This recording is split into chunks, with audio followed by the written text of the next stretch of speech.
రంగారెడ్డి జిల్లా షేర్లింగంపల్లి నియోజకవర్గం Miyapur cross road సమీపంలో స్వాతంత్ర దినోత్సవ వేడుకల సందర్భంగా ఏర్పాటు చేసిన ఫ్లెక్సీలను జీహెచ్ఎంసీ సిబ్బంది తొలగించడం వివాదంగా మారింది.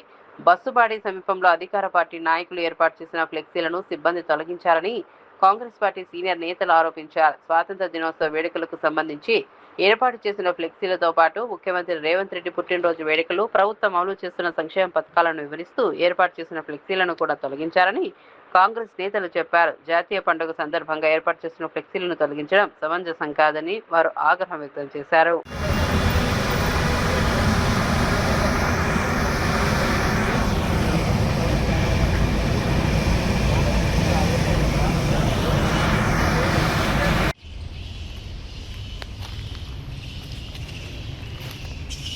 GM ఆఫీస్ ఇది